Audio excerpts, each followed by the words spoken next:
Morning good morning student. 12th ஃபிசிக்ஸ்ல நம்ம வந்து யூனிட் 3 பார்த்துருக்கோம். Magnetism and magnetic effects of electric current. So last class வரைக்கும் பார்த்த அந்த அனிமேஷன்ஸ் எல்லாமே உங்களுக்கு ஞாபகம் இருக்குன்னு நினைக்கிறேன். Okay, right. நம்ம இன்னைக்கு பார்க்க போற டாபிக் பார்த்தீங்கன்னா, இந்த topic force between two long parallel current carrying conductors. இது ஒரு இம்பார்ட்டன்ட் 5 மார்க். பட் நம்ம சோஷியல் நம்ம சொல்ற மாதிரி தான், அது 5 மார்க் நம்ம பார்க்க வேண்டாம். நம்ம வந்து எப்படி பார்க்க போறோம்னா, அந்த ஒரு அனிமேஷன் வீடியோ இருக்கும், நம்ம என்ன கத்துக்கிட போறோம் அதுதான். அது 2 மார்க்ல கேட்கறாங்களா 5 மார்க் கேட்கறாங்க அப்படி யோசிக்காதீங்க. Okay, right. எல்லாமே ஒரு லேர்னிங், அதுக்கு தான். ஓகே, ஸோ ஃபர்ஸ்ட் நமக்கு தெரிஞ்சதை வச்சு நம்ம அப்படியே இந்த டாபிக் உள்ள போகலாம். சரி, என்ன தெரியும் அப்படின்னு பார்க்கலாம். First magnetic force.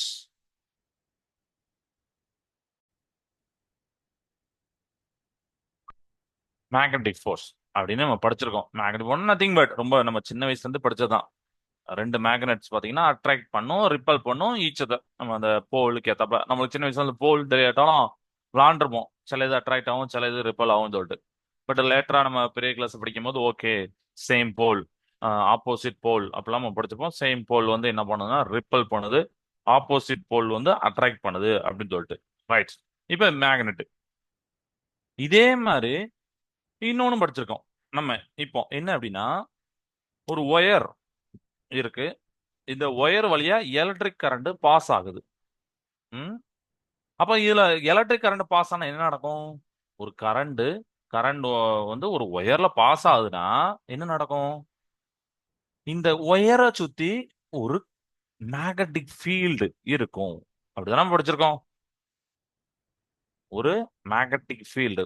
அதனாலதான் கரண்ட் கேரிங் கண்டக்டர் வந்து ஒரு மேக்னெட்டா ஆக்ட் ஆகும். ஏன்னா மேக்னெட்லயும் மேக்னெட்டிக் ஃபீல்டு இருக்கு, கரண்ட் கேரிங் கண்டக்டரும் ஒரு மேக்னெட்டிக் ஃபீல்ட் ஆக்ட் ஆகும். சரியா?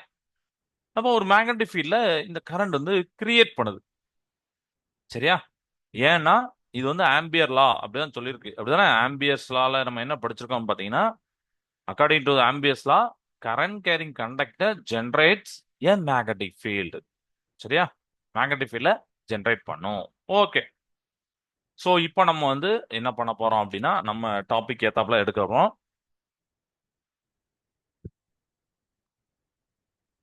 ஒரு லாங்கான ஸ்ட்ரெயிட் ஒரு லாங்கான ஸ்ட்ரெயிட் ஒயரை நான் எடுத்துக்கிறேன். சரியா? இப்போ இதுல கரண்ட் பாஸ் ஆகுது அப்படின்னா இதுல மேக்னெட்டிக் ஃபீல்டு இருக்கு நமக்கு தெரிஞ்சு போச்சு. நான் என்ன பண்றேன்னா, ஒரு அண்டர்ஸ்டாண்ட் பண்றதுக்காண்டி இதுல இருந்து ஒரு 6ங்கிற டிஸ்டன்ஸ் எடுத்துக்கிறேன்.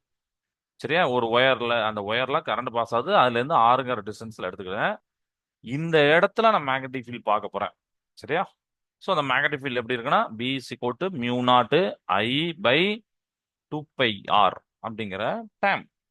Mu is equal to B is equal to mu naught I by 2πr அப்படிங்கிறது இருக்கு. சரியா? ரைட். இதுல மியூ நாட் அப்படிங்கிறது பெர்மியபிலிட்டி ஆஃப் ஃப்ரீ ஸ்பேஸ். அப்படிதானே? Permeability of free free space. Epsilon naught வந்தா பெர்மியபிலிட்டி, மியூ நாட் வந்தா permeability. இதோட value என்ன? ரீகால் பண்ணுங்க. இதோட வேல்யூ என்ன வந்திருக்கோம் நம்ம படிச்சிருக்கோம்? மியூ நாட் வந்து 4π இன்ட்டு 10⁻⁷ என்ன வந்திருக்கும்? ஞாபகம் இருக்கா? 4π இன்ட்டு 10⁻⁷. இந்த வேலையை எல்லாம் ஞாபகம் வச்சுக்கோங்க. ஓகே, இப்போ இந்த ஃபீல்டோடைய டைரக்ஷன் நம்ம பார்க்கணும். ஃபீல்டோட டைரக்ஷனை பார்க்கறதுக்கு எந்த ஃபார்முலா அல்லது எந்த ரூலை யூஸ் பண்ணும்? யோசிச்சு பாருங்க. ஃபீல்டோடைய டைரக்ஷனை பார்க்கறதுக்கு என்ன இது யூஸ் பண்ணும்? என்ன ரூல், என்ன லான்னு யூஸ் பண்ணுவோம்? எஸ், நம்ம வந்து ரைட் ஹேண்ட் தம் ரூலை யூஸ் பண்ணுவோம். அதை எழுதிட்டோமா? ஃபீல்டோடைய டைரக்ஷனை, அதாவது மேக்னெட்டிக் ஃபீல்டோட டைரக்ஷன் பார்க்கறதுக்கு right hand option, right hand thumb ரூலை யூஸ் பண்ணுவோம். கரெக்டா? ரைட் ஹேண்ட் தம் ரூல்னா என்னன்னு யோசிச்சு பாருங்க, ஆல்ரெடி படிச்சதுதான். Okay, right. அதாவது நம்மளுடைய ரைட் தம்ப நம்ம இந்த மாதிரி வைப்போம். ரைட்டா, இப்படி இப்படி வைப்போம். உங்களுடைய ரைட் தம் இந்த டைரக்ஷன் ஆஃப் கரண்ட்ல இருக்கும். ஃபிங்கர்ஸ் பார்த்தீங்கன்னா வில் கர்ல் இந்த டைரக்ஷன் ஆஃப் மேக்னெட்டிக் ஃபீல்ட்ல இருக்கும். அப்படிங்கிற மாதிரி படிச்சுக்கணும் ரைட் ஹேண்ட் தம் ரூல்ல. அப்படிதானே? ஓகே. இப்போ நம்ம என்ன பண்ண போறோம்னா, ரெண்டு ஒயரை எடுக்க போறோம்.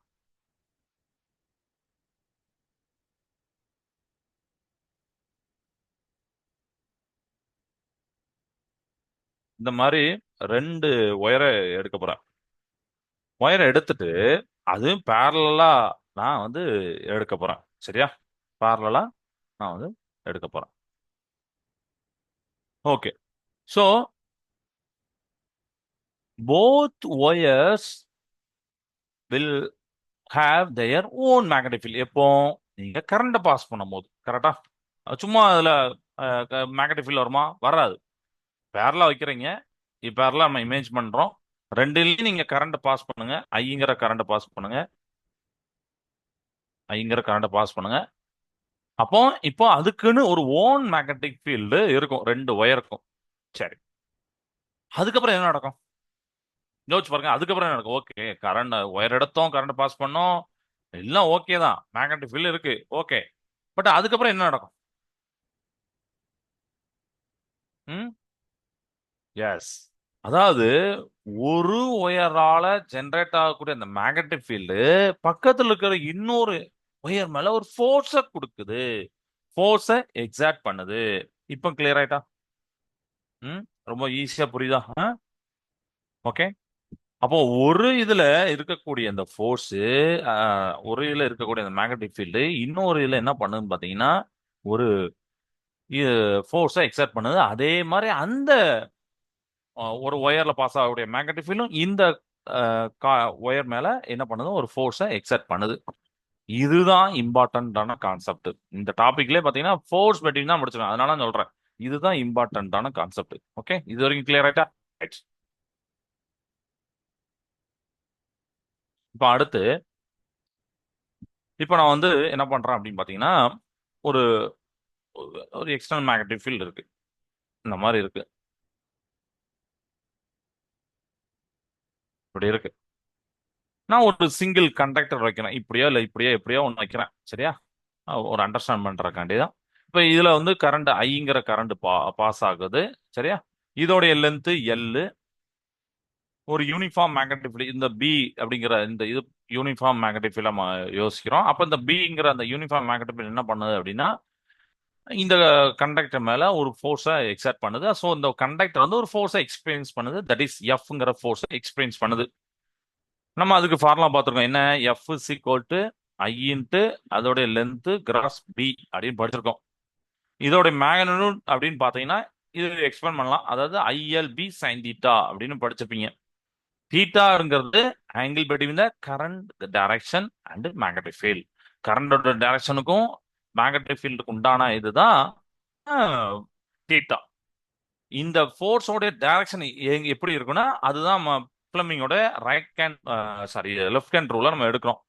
இந்த ஃபோர்ஸோடைய டைரக்ஷன் மேக்னெட்டிக் ஃபீல்டோட டைரக்ஷன் அது, இது ஃபோர்ஸோட டைரக்ஷன். சரிங்களா? அதனால அந்த வார்த்தையை கவனிச்சுக்கோங்க. பிளம்பிங்ஸ் லெஃப்ட் ஹேண்ட் ரூல் படி நம்ம வந்து இந்த ஃபோர்ஸோட டைரக்ஷனை டிட்டர்மைன் பண்ணோம். சரியா? இப்போ இந்த டைரக்ஷன் ஆஃப் ஃபோர்ஸ் நம்மளுக்கு வந்து என்ன பண்ணுவோம்? இது தம்ப் வந்து பாத்தீங்கன்னா டைரக்ஷன் ஆஃப் ஃபோர்ஸ், இது மேக்னெட்டிக் ஃபீல்டு, இது டைரக்ஷன் ஆஃப் கரண்ட் அப்படின்னு படிச்சிருக்கு. செகண்ட் ஃபிங்கர், ஃபோர் ஃபிங்கர், தம் சொல்லிட்டு. சரியா? அப்போ இதுல அவங்க வந்து என்ன சொல்லியிருக்காங்க? டைரக்ஷன் ஆஃப் ஃபோர்ஸ் கேட்டிருக்காங்க. சரியா? அப்போ டைரக்ஷன் ஆஃப் ஃபோர்ஸ் நம்ம வந்து பாக்குறோம், பண்ணிட்டோம். ஓகேவா? ரைட். அப்போ ஒரு கரண்ட் கண்டக்டிங் கேரக்டர் இருக்கு. சரியா? ஸோ லெஃப்ட் ஹேண்ட் ரூல் நம்ம யூஸ் பண்றோம். லெஃப்ட் ஹேண்ட் ரூல் தான் அந்த டைரக்ஷன் ஆஃப் ஃபோர்ஸை நம்ம வந்து பார்க்குறோம். டைரக்ஷன் ஆஃப் ஃபோர்ஸ் வந்து ஒரு கரண்ட் கேரிங் கண்டக்டர்ல இருக்கும்போது மேக்னெட்டிக் வைக்கும் போது லெஃப்ட் ஹேண்ட் ரூலை யூஸ் பண்றோம். ஒன் ஒயர் வந்து மேக்னெட்டிக் ஃபீல்ட கிரியேட் பண்ணுது, இன்னொரு ஒயர்ல கரண்ட் பாஸ் ஆகுது, அது அந்த ஃபீல்ட்ல இருக்கு அப்படின்னா ஒரு ஒரு ஃபோர்ஸை எக்ஸ்பீரியன்ஸ் பண்ணுது. இதெல்லாம் கிளியர் ஆயிட்டுன்னு நினைக்கிறேன். அடுத்தது அப்போ நீங்க வந்து லெஃப்ட் ஹேண்டை வந்து லெஃப்ட் ஹேண்டை என்ன பண்ணாங்கன்னா இப்படி வச்சுக்கிட்டு நீங்க பாத்துக்கலாம். Okay, four finger, centre finger, thumb அப்படின்னு சொல்லிட்டு. ஸோ ஃபோர் ஃபிங்கர் அப்படிங்கிறது magnetic field, centre finger sorry, ஓகேவா? ஓகே. ஸோ தம்பு அப்படிங்கிறது நம்மளுக்கு வந்து த்ரஸ்ட் ஆர் ஃபோர்ஸ் அப்படின்னு சொல்லுவோம். அப்படிதான் ஃபோர் ஃபிங்கர் அப்படிங்கிறது மேக்னெட்டிக் ஃபீல்டு. ஐங்கிற இந்த சென்டர் ஃபிங்கர் வந்து இது வந்து கரண்ட் ஐ. சரியா? இந்த மாதிரி நம்ம பார்த்துக்கலாம். ஓகே, இது கிளியர் ஆயிட்டா? இதுல எதுவும் டவுட் இல்லையா? ஓகே. இப்போ இதுக்கப்புறம் என்ன பார்க்குறோம் அப்படின்னா, அதில் லெஃப்ட் ஹேண்ட் ரூல் பார்த்தாச்சு. Like okay, thumb represent the direction of force, forefinger represent the direction of magnetic field, middle finger represent the direction of current. Okay, இப்போ டெரிவேஷன்ஸ் நம்ம போறோம். இந்த ரெண்டு கான்செப்டையும் நம்ம கம்பைன் பண்றோம். So two long straight parallel ஒயரை எடுக்கிறோம். இது வந்து ஒயர் ஒன்னு, இது wire two. Separate by the distance r, டின்னு எடுத்துக்கலாம், ஆர் எடுத்துக்கலாம், அது பிரச்சனை இல்லை. ஓகே, இதுல I1 அப்படிங்கிற கரண்ட் பாஸ் ஆகுது, இல்ல I2 அப்படிங்கிற கரண்ட் பாஸ் ஆகுது. இப்போ ஃபர்ஸ்ட் என்ன பண்றோம், இந்த ஒயர் I1 இந்த பாஸ் ஆகும்போது ஒரு மேக்னெட்டிக் ஃபீல்ட் இருக்கு. இந்த மேக்னெட்டிக் ஃபீல்ட ஃபர்ஸ்ட் ஃபைண்ட் பண்ண போறோம், கால்குலேட் பண்ண போறோம். சரியா? ஸோ நம்ம இதுக்கு முன்னாடி பார்த்த மாதிரி இது ப்ரொடியூஸ் பண்ணக்கூடிய இந்த மேக்னெட்டிக் ஃபீல்ட நம்ம B1 அப்படின்னு எடுத்துக்கிறோம். ஓகே, பை ஒயர் ஒன்னு at the location of two. இதை நான் வந்து ஒரு உதாரணத்தை இங்க போடுறேன். நம்ம வந்து அப்படி ஒரு எக்ஸ்பேண்டா போடும்போது இங்க வரைக்கும் இருக்கு. ஓகே, அப்போ டூ வரைக்கும் வருது. So which is r distance away. Okay, so அப்போ அந்த B1 எப்படி இருக்கும்னா, என்ன கரண்ட் பாஸ் ஆகுது I1ஆல, எவ்வளவு டிஸ்டன்ஸ்ல நம்ம பார்க்குறோம், ஆறுங்கிற டிஸ்டன்ஸ்ல, அதனால இப்படி போட்டிருக்கோம். Okay, right. இது வந்து B1. இதே மாதிரி நீங்க B2க்கு பார்க்க போறீங்க. B2 அப்படின்னா இது ப்ரொடியூஸ் பண்ணக்கூடிய அந்த மேக்னெட்டிக் ஃபீல்டு எப்படி இருக்கும். இப்போ அது B2 பார்க்கலாமா? B2 அப்படிங்கிறது கரண்ட் டூல, ஒயர் டூல கரண்ட் I2 அப்படிங்கிற பாஸ் ஆகுது. லென்த் L தான். மேக்னெட்டிக் ஃபீல்டு நமக்கு வந்து B இருக்கு, இதெல்லாம் ஓகே. இப்போ இந்த மேக்னெட்டிக் ஃபீல்டு இதுல ஃபோர்ஸை எக்ஸ்பீரியன்ஸ் பண்ணுது, அப்படிதானே? அதே மாதிரி இதுல ஒரு ஃபோர்ஸை எக்ஸ்பீரியன்ஸ் பண்ணுது. ஸோ இந்த ஃபோர்ஸ் ஆன் ஒயர் டூ, அதாவது F2 அப்படின்னு ஒன்னு போட்டிருப்பாங்க. F21 அப்படின்னா இந்த செகண்ட் ஒயர்ல ஃபர்ஸ்ட் ஒயரால இருக்கக்கூடிய ஃபோர்ஸ் பார்க்கும்போது கரண்ட், அதுல பாஸ் ஆகக்கூடிய கரண்ட், லென்த் எல்லாம் ஒண்ணுதான். P1 இந்த மேக்னெட்டிக் ஃபீல்ட்ல கொடுக்கக்கூடிய இது இப்படி இருக்கு. Okay, since wire and magnetic field R perpendicular, நம்ம வந்து சைன் தீட்டா வந்து ஒன்னுன்னு போட்டுக்கலாம். மேக்னெட்டிக் ஃபீல்டும் பாத்தீங்கன்னா ஒயரும் பாத்தீங்கன்னா பெர்பெண்டிகுலர் இருக்கும், அதனால சைன் தீட்டா ஒன்னு. ஏன்னா தீட்டா 90 போட்டு சைன் தீட்டா ஒன்னு அப்படின்னு போட்டு நான் அதை கேன்சல் பண்ணிட்டேன். இப்போ என்ன பண்றான் போறேன் அப்படின்னா, இதுல B1 இருக்கு. ஸோ இந்த B1 இதுல நீங்க சப்ஸ்டிட் பண்ணலாம்.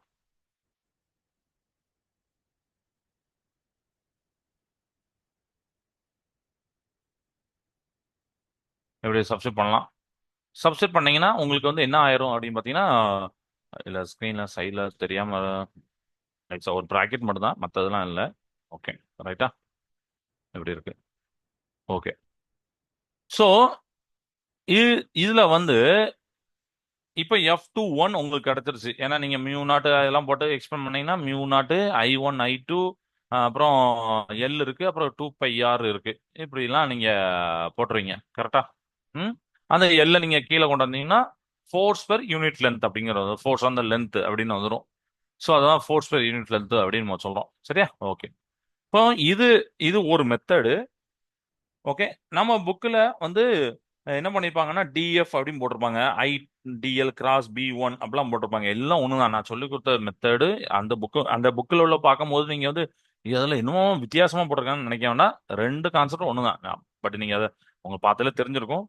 B1 first கண்டுபிடிச்சிருப்பாங்க. அதுக்கப்புறம் அந்த எலமெண்டல் லென்த் நம்ம வந்து நான் வந்து எல்லுன்னு நான் சொல்லி கொடுத்தேன். அவங்க எலமெண்டல் லென்த் சின்ன எலமெண்டா எடுத்து டிஎல் அப்ப டிஎஃப்னு வச்சிருப்பாங்க. பட் அந்த B1 பதிலா திருப்பி சப்ஸ்டிட் பண்ணுவாங்க. சப்ஸ்டிட் பண்ண உடனே நம்மளுக்கு என்ன வரும்னா இந்த மாதிரி வந்துடும். ஃபோர்ஸ் பை யூனிட்ல இருந்து கண்டுபிடிச்சிருப்பாங்க பாருங்க, வித் யூனிட் வெக்டாரோட பண்ணிருப்பாங்க. நான் ஃபோர்ஸ் இப்போ மேக்னெட் தான் பார்த்துட்டு இருக்கோம். ஸோ FILன்னு வந்து என்ன வரும்னா mu not I1 I2 2πr அப்படிங்கிறது வந்துடும். கிளியர் ஆயிட்டா?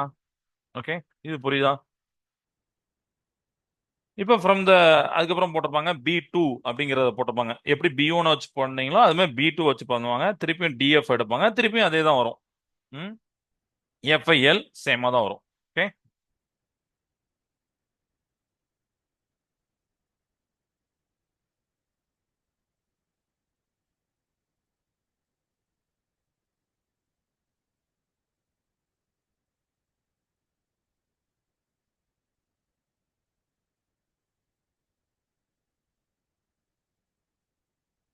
ஃபர்ஸ்ட் இதை போட்டிருப்பாங்க. அதை நான் சொல்லி கொடுத்துறேன். சரி, இப்படி போட்டிருப்பாங்க.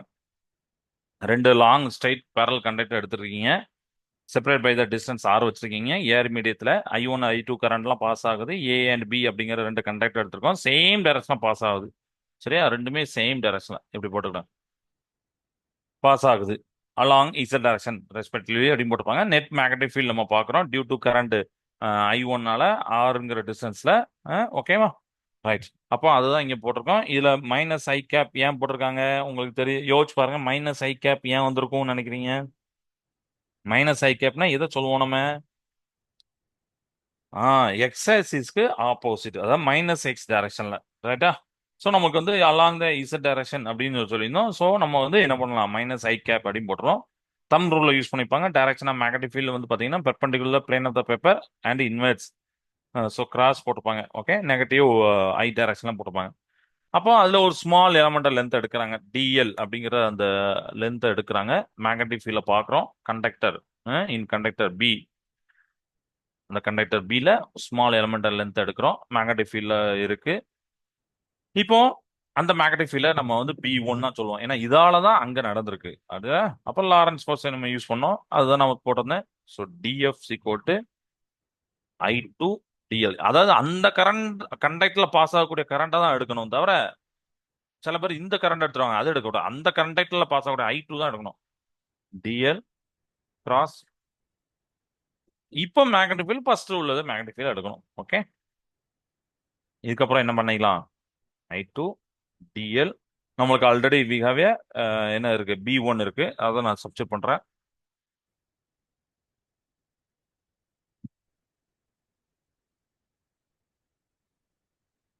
கே டாட் ஐனா ஜே அப்படின்னு தெரியும். ஸோ அடுத்த ஸ்டெப்ல இதை வந்து கே டாட் ஐய ஜே நம்ம யூனிட்டோட மல்டி பண்ணியிருக்கோம். இப்படி போட்டுடலாம். Okay, right. இதெல்லாம் நமக்கு வந்து தெரிஞ்சு வச்சு. ஓகே, இதே மாதிரி ஃபோர்ஸ் நம்ம பார்க்கலாம். therefore the force on DL of the wire B is directed towards the conductor A அப்படின்னு சொல்லியிருப்பாங்க. அப்படின்னா என்ன அர்த்தம்? இந்த ஒயர் பில அந்த டிஎல் அப்படிங்கிறது இருக்குல்ல, அதுல இருக்கக்கூடிய ஃபோர்ஸ் டுவர்ட்ஸ் கண்டக்டர் ஏ, கண்டக்டர் ஏவை நோக்கி தான் இருக்கும். ஆ? அப்ப என்ன பண்ணும் அப்படின்னா, எலமெண்ட் ஆஃப் லென்த் வந்து பாத்தீங்கன்னா அட்ராக்டட் டுவர்ட்ஸ் த கண்டக்டர் ஏ. அப்போ பில இருக்கிற அந்த கண்டக்டர் அது வந்து டுவர்ட்ஸ் ஏவை நோக்கி அட்ராக்ட் ஆகுது. அப்போ ஃபோர்ஸ் பை யூனிட் லென்த் நம்ம பார்ப்போம். இங்க டிஎஃப்னுக்கு ஃபோர்ஸ் பை யூனிட் லென்த் பாத்தீங்கன்னா இங்க எல் மட்டும் போடக்கூடாது, மத்த எல்லாம் நீங்க போட்டுறீங்க. ஓகே, இது டிஎல்னு இது இருக்கா, டிஎல், இது டிஎஃப். ஃபோர்ஸ் பை யூனிட்ல இருந்துன்னா எஃப், இங்க எல். இந்த டிஎல் எடுத்துட்டு எல் போட்டீங்கன்னா மீதி உள்ள டைம் வந்துடும். ஸோ அதை நான் எழுதுறேன்.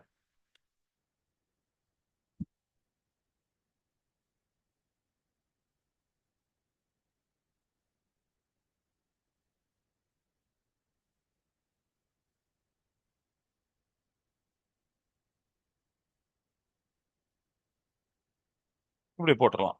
சரியா? ஓகே, இது வரை கிளியர் ஆயிட்டா?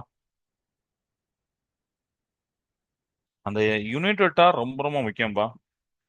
யூனிட் வெக்டார் ஏன் முக்கியம்னா, அது டைரக்ஷனை நோட் பண்ணு. ஏன்னா இப்போ நம்மளுக்கு வந்து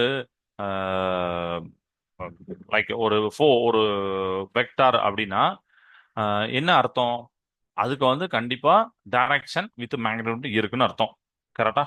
நம்ம மேக்னிடியூட கண்டுபிடிச்சிட்டே இருக்கலாம். பட் ஒரு ஒரு வெக்டருக்கு உடைய டைரக்ஷனை எப்படி சொல்லுவோம்? ஸோ இந்த கேஸ்ல நம்ம வந்து அதுக்கு தம் ரூலை நம்ம யூஸ் பண்றோம். தம் ரூலை யூஸ் பண்ணி நம்ம என்ன பண்ணலாம்னா, அந்த கர்லிங் ஃபிங்கர்ஸ் அப்புறம் தம் இதை வச்சு நம்ம சொல்றோம்.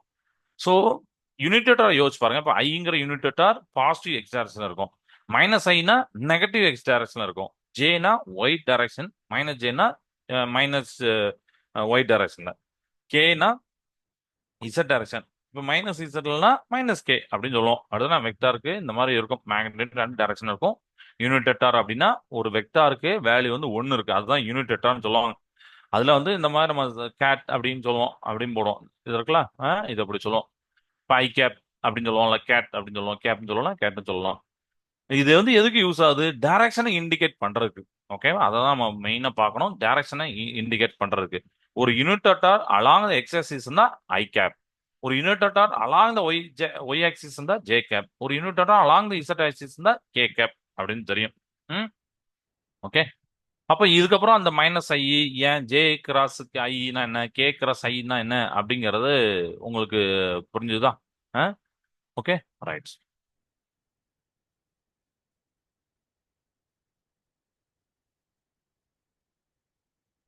இப்போ இதே மாதிரி கரண்ட வந்து நம்ம வந்து ஆப்போசிட் டைரக்ஷன்ல அப்ளை பண்ண போறோம். சரியா? இப்ப நம்ம இதுல வந்து இப்ப same direction, so same direction உள்ளத திருப்பி நான் வந்து இம்பார்ட்டன்ட் பாயிண்ட் சொல்றேன். கேஸ் ஒன்னா நம்ம அதை எடுத்துக்கலாம். கேஸ் ஒன்ல நம்ம என்ன பண்ணலாம்னா, கரண்ட்ஸ் இன் சேம் டைரக்ஷன் அப்படின்னு போட்டுக்கிறேன். So currents are in the same direction. நான் ஒரு ஹிண்ட் மாதிரி எழுதுறேன், சேம் டைரக்ஷன். இப்படி இருக்கு. கரண்ட் சேம் டைரக்ஷன் இருந்தா, ஆப்போசிட் டைரக்ஷன் இருந்தா ஏதாவது வித்தியாசம் இருக்குன்னா கண்டிப்பா ஒரு மிகப்பெரிய ஒரு ஒரு கேரக்டரே வரும், நீங்க பாப்பீங்க. இப்போ இப்போ ஒயர் ஒன்ல கரண்ட் பாஸ் ஆகுது, அப் டைரக்ஷன் நான் போடுறேன். இப்படி அப் டைரக்ஷன் அப்படி மேல நோக்கி போகுது. சரியா? அப்போ ரைட் ஹேண்ட் தம் ரூலை யூஸ் பண்ணி மேக்னெட்டிக் ஃபீல்டு இந்த ஒயர் ஒன்னால மேக்னெட்டிக் ஃபீல்டு கிரியேட் ஆகுமா? அது வந்து அடுத்த லொகேஷன் இப்படி இருக்கு, அங்க அந்த அடுத்த லொகேஷன் ஆஃப் ஒயர் டூல இருக்கு. ஸோ இந்த மேக்னெட்டிக் ஃபீல்டோட direction is directed into the page, into the page. இப்போ நீங்க ஃபிளெமிங்கோட லெஃப்ட் ஹேண்ட் ரூலை ஒயர் டூக்கு அப்ளை பண்ண போறீங்க. ஸோ கரண்ட் ஐ2 வந்து இங்க அப்பா இருக்கு. அப்ப மேக்னெட்டிக் ஃபீல்டு B1 அப்படிங்கிறது இங்க பாத்தீங்கன்னா இன்டு த பேஜா இருக்கும். ஓகே. அப்புறம் your thumb points towards a wire 1. Okay. So the force is attractive.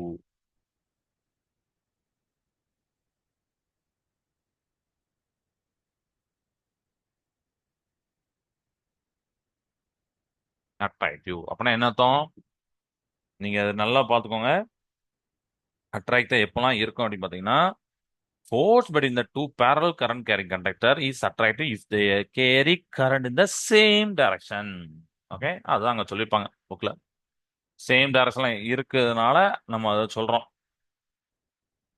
Wire ஒன்ல கரண்ட் அப்ல போகுது. ரைட் ஹேண்ட் தம் ரூல் நம்ம யூஸ் பண்றோம். மேக்னெட்டிக் ஃபீல்டு அந்த ஒயர் ஒன்னால கிரியேட் பண்ணக்கூடிய மேக்னெட்டிக் ஃபீல்டு வந்து அட் லொகேஷன் ஆஃப் ஒயர் டூல இருக்கு. அது வந்து is directed into the page. நம்ம இப்போ என்ன பண்ண போறோம்னா, ஃபிளெமிங்கோட லெஃப்ட் ஹேண்ட் ரூலை ஒயர் டூக்கு அப்ளை பண்ண போறோம். கரண்ட் அப்பா இருக்கு, மேக்னெட்டிக் ஃபீல்ட் B1 இங்க வருது, இன்டு த பேஜா இருக்கு. அப்போ உங்களுடைய தம் பாத்தீங்கன்னா டுவர்ட்ஸ் ஒயர் ஒன்னா இருக்கு. ஸோ த ஃபோர்ஸ் இஸ் அட்ராக்டிவா இருக்கும். ஃபோர்ஸ் இஸ் அட்ராக்டிவா இருக்கும். Okay. So when the currents are இந்த same direction the wires attract each other. அப்போ ரெண்டுலயும் நீங்க கரண்ட்டை சேமா கொடுத்தீங்கன்னா அட்ராக்ட் ஆயிரும். ஓகே, இது ஒண்ணு. இப்போ கேஸ் 2 பார்க்கலாமா?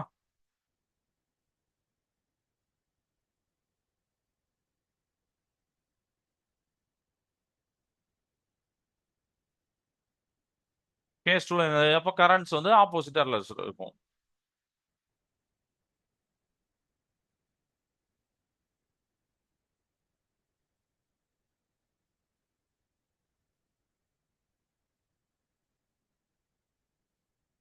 ஆப்போசிட் டைரக்ஷன்ல இருக்கும்.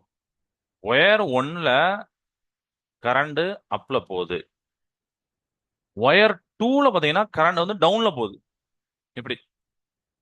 அப்போ the magnetic field from wire one at wire two is still into the page. அப்படிதான் இருக்க போகுது, ஏன்னா அது மாறவே இல்லை. அடுத்தது மேக்னெட்டிக் இதால கிடைக்கக்கூடிய மேக்னெட்டிக் ஃபீல்டு ஒன்னால, சரியா, ஒன்னால இருக்கக்கூடிய மேக்னெட்டிக் ஃபீல்டு ஒயர் டூல இன்டு த பேஜ் இருக்கும். நீங்க ஆனா இப்போ நீங்க ஃபிளெமிங் லெஃப்ட் ஹேண்ட் ரூலை இங்க யூஸ் பண்ணும் போது கரண்டா இப்போ பாத்தீங்கன்னா, அதாவது I2 அப்படிங்கிறது டவுன்ல இருக்கு, I1 வந்து அப்ல இருக்கு. அப்ப இப்போ என்ன நடக்கும்? Magnetic field B1 is into the page. ஓகேவா? B1 வந்து இன்டு த பேஜ் இருக்கு. Your thumb points away from the wire one. உங்களுடைய தம்பு பாத்தீங்கன்னா இதுல இருந்து அவே ஃப்ரம்ல இருக்கு. அதனால ஃபோர்ஸ் வந்து நம்ம ரிவ இது சொல்லலாம், ரிப்பல்சியா சொல்லலாம். ஓகே. இது இது கிளியர் ஆயிட்டா? அங்க மேக்னெட்டிக் ஃபீல்ட நீங்க பாக்குறீங்க. மேக்னெட்டிக் ஃபீல்ட பார்க்கும்போது அது எப்படி இருக்கு, இன்டு த பேஜ் அவுட், இதுல அட்ராக்டிவ் ஃபோர்ஸ் எப்படி இருக்கு எல்லாம் பாக்குறீங்க. ஸோ ஆப்போசிட்ல போகும்போது ரிப்பல்சிவா இருக்கு.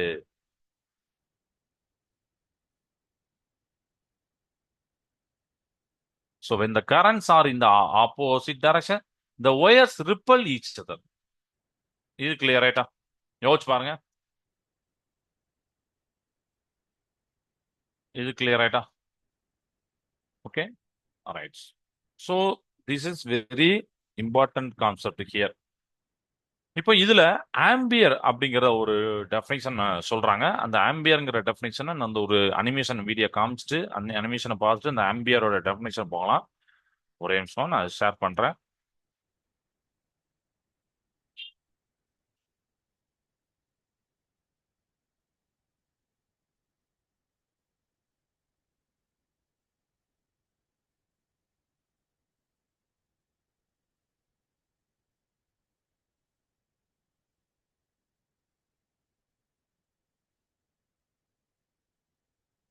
இப்போ தெரியும் நினைக்கிறேன் ஸ்கிரீன். எஸ், தெரிய ஆரம்பிச்சிட்டு. இப்போ இதுல நீங்க பார்க்கலாம், ரெண்டு கண்டக்டர் வச்சிருக்கேன். ஒன்னு வந்து ரெட் கலர்ல இருக்கு, ஒன்னு ப்ளூ கலர்ல இருக்கு. அதுல வந்து கரண்ட் பாஸ் ஆகுது. ஃபோர்ஸ் வந்து பாத்தீங்கன்னா இப்போ நான் வந்து வேல்யூ இங்க செலக்ட் பண்ணி காமிச்சுக்கிறேன். ஓகே, இங்க செலக்ட் பண்ணி நான் வந்து செலக்ட் பண்றேன். இப்போ I1 நான் வந்து ஒரு 10 ஆம்பியர் இல்லைன்னா ஒரு 25 ஆம்பியர் எடுத்துக்கிறேன். I2 பார்த்துக்கோங்க, அதையும் ஒரு ஒரு ஒரு 25 ஆம்பியர் எடுத்துக்கிறேன். இல்லைன்னா வேற ஏதாவது கூடனாலும் எடுத்துக்கலாம், ஒரு 30 வேணா எடுத்துக்கிறேன். இப்படி இருக்கு. ரெண்டுமே எப்படி இருக்கு அப்படின்னா சேம் கரண்ட் பேரலா தான் கொடுத்துருக்கேன். ரெண்டுமே வந்து மேல அப்புல தான் இருக்கு. கரண்டோட டைரக்ஷன் மேல அப்புல தான் இருக்கு. டைரக்ஷன் வந்து பாத்தீங்கன்னா பேரலல். அதனால அட்ராக்டிவ், அந்த ஃபோர்ஸோடைய இது பாத்தீங்கன்னா அட்ராக்டிவா இருக்கு. தெரியுதா உங்களுக்கு? எஃப்ம் போட்டு அந்த கிரீன் ஆரோ போட்டுப்பாங்க, அட்ராக்டிவா இருக்கு. டிஸ்டன்ஸ் வந்து நான் என்ன வச்சிருக்கேன்னா 0.10 மீட்டர் அப்படின்னு எடுத்திருக்கேன். ஓகே. இப்போ நீங்க பார்க்க வேண்டிய என்னன்னா ஃபோர்ஸ் பெர் யூனிட்ல இருந்து நம்ம கண்டுபிடிச்சோமா, F/L இந்த கண்டுபிடிச்சிருக்காங்க. இதை நீங்க செக் பண்ணி பார்த்துக்கோங்க. எல்லா வேலையும் போட்டு நம்ம மல்டி பண்ணி பார்க்கணும். Magnetic field B1 at wire 2ல பாருங்க 5 இப்படி இருக்கு. Magnetic field B2 at wire இது இருக்கு. ஏன்னா அது கொஞ்சம் கூட கரண்ட் வச்சிருக்கேன், அதனால இப்படி இருக்கு. ரைட்டா? F/L அப்படின்னா நம்ம பார்த்தோம்ல, μ0 I1 I2/2πr. இங்க D போலாம், எதெல்லாம் ஒன்றும் பிரச்சனை இல்லை. μ0 இதை கொடுத்துருக்காங்க, 4π × 10⁻⁷ டெஸ்லா மீட்டர் பை ஆம்பியர் அப்படின்னு கொடுத்துருக்காங்க. ஓகே, இது புரியுதா? ம். ஓகே. இப்போ பாருங்க, நான் ஆன்டி பேரலல் கொடுத்தேன். ஆன்டி பேரலல் கொடுத்து என்ன நடந்திருக்கு அதே தான், நான் வேற எதுவுமே மாத்தல. கரண்ட் அப்படியே தான் கொடுத்துருக்கேன், டிஸ்டன்ஸ் அப்படியே தான் வச்சிருக்கேன். பட் ஆன்டி பேரலல் வைக்கும் போது ரிப்பல்ஸியா தெரியுது பாருங்க. ஸோ இப்படிதான் இருக்கும். கரண்ட் கேரி கண்டக்டர் வந்து இப்படிதான் இருக்கும். இது கிளியர் ஆயிட்டா? ஆன்டி பேரலா கரண்ட் போனுச்சுன்னா ஆப்போசிட் டைரக்ஷன் போனா ரிப்பல்சிவ் ஃபோர்ஸ், பேரலல் கரண்ட்ஸ் போனுச்சுன்னா அட்ராக்டிவ் ஃபோர்ஸ். ஃபோர்ஸ் வந்து I1 I2க்கு இருக்கு. நீங்க கரண்ட்டை டபுள் பண்ணீங்கன்னா ஃபோர்ஸும் அதே மாதிரி டபுள், அந்த 4 டைம்ஸா மாறும். டிஸ்டன்ஸ் ஆருக்கு வந்து பாத்தீங்கன்னா இன்வெர்ஸ்லி ப்ரொபோர்ஷனலா இருக்கும். நீங்க டிஸ்டன்ஸ் குறைக்க குறைக்க ஃபோர்ஸோடைய வேல்யூ கூடும். நான் அதை செஞ்சு காமிக்க போறேன். இப்போ என்ன பண்ண போறேன்னா டிஸ்டன்ஸை கூட்டுறேன். இங்க பாருங்க, ஃபோர்ஸோட வேலையை மட்டும் பாருங்க. என்ன ஃபோர்ஸோட வேல்யூ, அதாவது இந்த இந்த வேலையை மட்டும் பாருங்க. நான் டிஸ்டன்ஸ் கூட்டுறேன், குறைக்கவும் பாருங்க. குறையுதா? அது மாதிரி டிஸ்டன்ஸ் குறைக்கிறேன், கூடுது பாருங்க. ஃபோர்ஸ் பை யூனிட்ல இருந்து கூடும். ஸோ ஹாஃப் டிஸ்டன்ஸ் அப்படிங்கும் போது ஃபோர்ஸ் வந்து டபுள் ஆகும். இது கிளியர் ஆயிட்டா? டிஸ்டன்ஸ் அது மாதிரி ஃபோர்ஸோட வேல்யூ நீங்க கூட்டினாலும் கண்டிப்பா உங்களுக்கே தெரியும் எப்படி கூட்டுறீங்க குறைக்கிறீங்க அப்படின்னு சொல்லிட்டு. ரெண்டுமே 0 0 வச்சீங்கன்னா அவ்வளவுதான், எல்லாமே 0 தான் வரப்போகுது. இது வரைக்கும் கிளியர் ஆயிட்டா? ஆன்டி பேரல் பேரல் எல்லாமே கிளியர் ஆயிடுச்சு. Right hand thumb rule use பண்ணா தம் வந்து பாத்தீங்கன்னா கரண்டோட டைரக்ஷன் தரும். ஃபிங்கர்ஸ் பாத்தீங்கன்னா மேக்னெட்டிக் ஃபீல்டோட டைரக்ஷனை இது பண்ணும் அப்படின்னு சொல்லிட்டு. இப்போ ஆம்பியர் அப்படிங்கிற அந்த டெஃபினேஷன், இத நம்ம டெஃபினேஷனை ஃபர்ஸ்ட் பார்த்துட்டு இந்த அனிமேஷன்ல அந்த ஆம்பியரோடைய அந்த டெஃபினேஷனை நம்ம வெரிஃபை பண்ணலாம். Okay, right. இப்போ ஆம்பியர் அப்படின்னா நம்ம எந்த யூனிட்டுக்கு யூஸ் பண்ணுவோம்? நம்ம பொதுவா இதுக்கு முன்னாடி நம்ம என்ன பண்ணிருப்போம்னா கரண்டோட யூனிட் அப்படின்னு நம்ம சொல்லியிருப்போம். ஓகே, அப்படிதானே? கரண்டோட யூனிட் அப்படின்னு சொல்லிட்டு. ஸோ எஸ்ஐ யூனிட், அதுதான் கரண்டோட எஸ்ஐ யூனிட் கேட்டா ஆம்பியர். பட் டெஃபினிஷன் இதை வச்சுதான் சொல்லியிருக்காங்க. இதை வச்சுதான் இந்த மாதிரி ரெண்டு லாங்கான பேரலான கண்டக்டர்ஸ் எடுத்திருக்காங்க. ரெண்டுத்தையும் பாத்தீங்கன்னா 1 மீட்டர் டிஸ்டன்ஸ்ல வைக்கிறோம். 1 மீட்டர் டிஸ்டன்ஸ்ல வைக்கிறோம். வேக்கும்ல 1 meter distance apart in vacuum. இதுல 1 ஆம்பியர் கரண்ட் பாஸ் ஆகுது ஈச் ஒயர்லயும், இதுலயும். சரியா? 1 ஆம்பியர் கரண்ட் பாஸ் ஆகுது. Force per unit length between them, இதுக்கு நடுவில் தான் ஃபோர்ஸ் பெர் யூனிட் லென்த். ஏன்னா லென்த் ஏன் டிவைட் பண்ணோம்னா ரெண்டுமே சேம் லென்த் தான், அதனால டிவைட் பண்ணோம். ஃபோர்ஸ் பெர் யூனிட் லென்த் பாத்தீங்கன்னா 2 × 10⁻⁷ நானோ நியூட்டன் பெர் மீட்டர் அப்படின்னு வந்துடும். ஓகே, ஸோ இதுதான் வந்து டெஃபினேஷன் ஆஃப் 1 ஆம்பியருக்கு சொல்லியிருப்பாங்க. 1 ampere is definite as that constant current. So 1 ampere அப்படிங்கிறது ரெண்டுமே constant current which when pass through each of the two infinitely long parallel straight conductor kept side by side parallelly. இப்படி இதான் kept side by side. ஏன்னா parallel நம்ம எப்படிலாம் வைக்கலாம், but இப்படி parallel இப்படி side by side வைக்க சொல்லியிருக்காங்க. at a distance of 1 meter apart in a air or vacuum causes each conductor to experience a force 2 × 10⁻⁷ Newton per meter length. Length of the conductor. இப்படி இதே நம்ம verify பண்ண போறோம். நம்ம calculation verify பண்ண போறோம் அண்ட் அனிமேஷன்லையும் வெரிஃபை பண்ண போறோம். ஸோ ஃபர்ஸ்ட் கால்குலேஷன் வெரிஃபை பண்ணலாமா? அப்போ இதுதான் ஆம்பியரோட டெஃபினேஷன் தெரிஞ்சு போச்சா? ஆம்பியரோட டெஃபினேஷன் என்ன? ஒரு ஆம்பியருங்கிறது எப்படி சொல்லுவீங்க? இந்த மாதிரி ஒயர் வைக்க போறீங்க, பேரலா வைக்க போறீங்க, ஸ்ட்ரைட்டா வைக்க போறீங்க, அதுல சேம் கரண்ட் பாஸ் பண்றீங்க, ரெண்டுத்துக்கும் நடுவில் ஒரு ஃபோர்ஸ் பெர் யூனிட்ல இருந்து கிடைக்கி அது அந்த அந்த 2 × 10⁻⁷ நியூட்டன் மீட்டர் வருதுன்னா அதுதான் நம்ம 1 ஆம்பியர் அப்படின்னு சொல்றோம். ரைட்டா? ரைட். இப்போ F/L போட்டுறேன். ஃபார்முலா அப்படி என்னது? μ0I1I2/2πr. நான் வந்து μ0க்கு வந்து 4π × 10⁻⁷ அப்படிங்கிறது தெரியும், சொல்லியிருக்கேன். I1 I2 ரெண்டுமே 1 ஆம்பியர் தான். கீழே பார்த்தீங்கன்னா 2π டிஸ்டன்ஸ் வந்து 1 மீட்டர் வைக்கணும், அதனால நான் 1ன்னு போடுறேன்.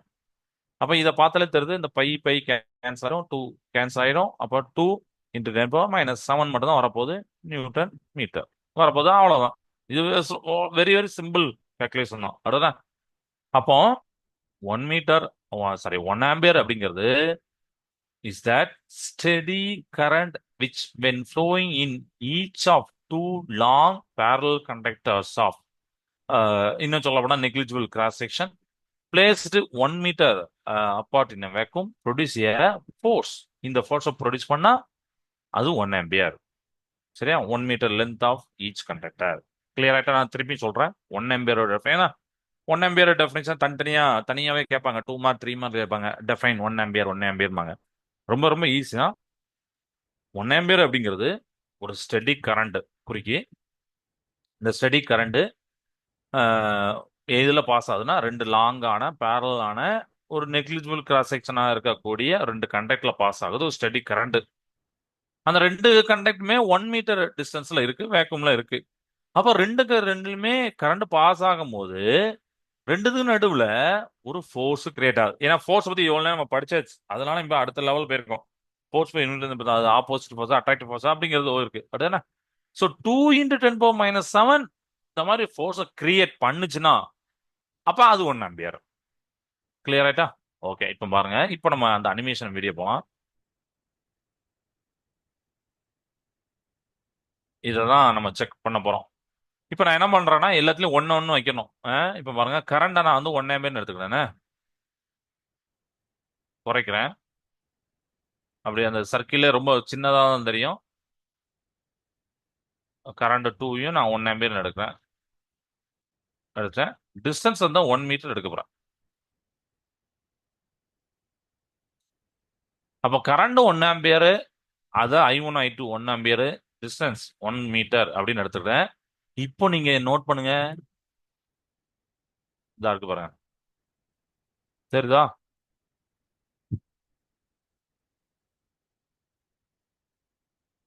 இதான் நம்ம சொன்னோம். 2 into 10 power minus 7 Newton metre வந்துட்டா force per unit length. Clear ஆயிட்டா? ஒயர் 2ல இருக்கக்கூடிய மேக்னெட்டிக் ஃபீல்டு அது, ஒயர் 1ல இருக்கக்கூடிய மேக்னெட்டிக் ஃபீல்டு இது. அடுத்தானே? ஸோ எல்லாத்தையும் நம்ம போட்டீங்கன்னா உங்களுக்கு வந்து வந்துடும். அப்போ இது வந்து 1 ஆம்பியர் அப்படின்னு இதை நம்ம சொல்லிருக்கலாம். கிளியர் ஆயிட்டா? இது வந்து நம்ம பேரலல் அப்படின்னு வச்சிருக்கோம். சப்போஸ் நான் வந்து ஆன்டி பேரலல் வைக்க போறேன். நீங்களே பாருங்க ஆன்டி பேரலல் என்ன நடக்குன்னு. ஆன்டி பேரலையும் நான் வந்து என்ன பண்ணியிருக்கேன்னு பார்த்தீங்கன்னா எதையுமே மாற்றல. Current I1 I2 1 ampere distance 1 meter. But கரண்டோட டைரக்ஷன் ஆப்போசிட்டா வச்சுதான் இப்பவும் வந்து உங்களுக்கு வந்து ஃபோர்ஸ் பை யூனிட்ல இருந்து ஏன்னா நம்ம மேக்னெட் தான் பார்த்துட்டு இருக்கோம், டைரக்ஷன் பார்க்கல. ஸோ அது வழக்கம் போல 2 × 10⁻⁷ நியூட்டன். அப்போ இதுலயும் நம்ம 1 ஆம்பியர்னு சொல்லிக்கலாம். கிளியர் ஆயிட்டா? ம். ஓகேப்பா, சூப்பர். இது உங்களுக்கு கிளியர் ஆயிருக்குன்னு நினைக்கிறேன். இதுல நம்ம புக்கை பார்த்தீங்கன்னா டூ யூ நோன்னு ஒரு பாக்ஸ் கொடுத்துருப்பாங்க. இதுக்கு அடியிலேயே நம்ம டெஃபினேஷன் ஆஃப் ஆம்பியர் இருக்கு நடுவில், அதுக்கு அடியில் கொடுத்துருப்பாங்க. அது ரொம்ப இம்பார்ட்டண்ட்டான ஒரு கான்செப்ட். இன் நவம்பர் 2018, ம், கிட்டத்தட்ட 2018 அதெல்லாம் ஸ்டார்டிங்ல தான் நமக்கு வந்து இந்த புது புக்கே வந்துச்சு. கரெக்டா? In November 2018, however the redefinition of the ampere நம்ம இப்ப பார்த்தோம்ல, along with three other SI base units, the kilogram, mass, Kelvin, temperature and mole amount of substance was approved அப்படின்னு சொல்லியிருப்பாங்க. அதோடைய ரீடெஃபினிஷனா எதோடைய இது? கிலோகிராம் மாஸ், கெல்வின் டெம்பரேச்சர், மோல்னா அமௌண்ட் ஆஃப் சப்ஸ்டன்ஸ். அது கூட இந்த ஆம்பியரையும் அப்ரூவ் பண்ணாங்க. So starting on May 20, 2019, May 20, 2019, the ampere is based on a fundamental physical constant. ஆம்பியரை எப்படி சொல்றாங்கன்னா ஃபண்டமெண்டல் பிசிக்கல் கான்ஸ்டன்ட்ல டெஃபினேஷன் பண்றாங்க. ஃபண்டமெண்டல் பிசிக்கல் கான்ஸ்டன்ட் யாரு அப்படின்னா எலிமெண்ட்ரி சார்ஜ். அது நம்மளுக்கு ஏன்னா இருக்கு, இதை வச்சு பண்றாங்க. இது ஒரு ஃபண்டமெண்டல் பிசிக்கல் கான்ஸ்டன்ட் அப்படிதானே? இந்த எலிமெண்ட்ரி சார்ஜ்ல இருந்து சாரி எலிமெண்ட்ரி கான்ஸ்டன்ட் போட்டா சாரி சார்ஜ்ல இருந்து, அதாவது இது ஒரு fundamental physical constant element charge, அதுல இருந்து இந்த ஆம்பியரை டெஃபினிட் பண்றாங்க. அப்ப அது டெஃபினேஷன் எப்படி இருக்கும்? ஏன்னா அதையும் தெரிஞ்சுக்கணும். நிறைய பேர் இந்த டூ யூ நோ படிக்க மாட்டாங்க, நம்ம மேல உள்ள டாபிக் மட்டும் படிச்சு போயிடுவாங்க. அதனால தான் இந்த டூ யூ நோவை நான் சேர்த்து சொல்லி கொடுத்துட்டு இருக்கேன். ஸோ அதோட டெஃபினேஷன் படி 1 ஆம்பியர் எப்படி சொல்றாங்கன்னா, இப்போ பார்த்தத ரீடெஃபினேஷன் நம்ம பண்ணாத சொல்லிட்டு இருக்கோம். பட் புக்ல பழசா கொடுத்துருக்காங்க, ரெண்டு பேரல் கண்டக்ட் தான் கொடுத்துருக்காங்க. அதனால அதை வந்து படிக்க கொடுத்தா நினைச்சாங்க, அதை தெரிஞ்சுக்கணும். 2019 அந்த ரீடெஃபினேஷன் இது வந்து ஸ்டார்டிங் ஆனிச்சு. கரெக்டா? ஸோ அதுல 1 ஆம்பியர் எப்படி டெஃபினைன் பண்ணிருக்காங்கன்னா, electric current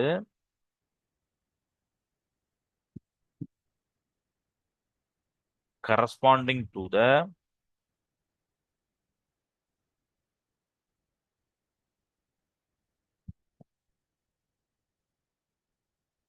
flow of 1 by 1.602 176, அது ஃபுல் வேல்யூ எழுதிருப்பாங்க. 634 × 10⁻90. எப்பவுமே நம்ம வந்து இந்த 2 3 மட்டும் தான் எழுதிப்போம். 1.602 × 10⁻90 ஃபுல் வேல்யூ இருக்காங்க. எலிமெண்ட்ரி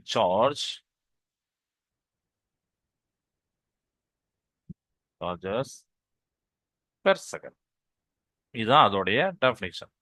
சரியா?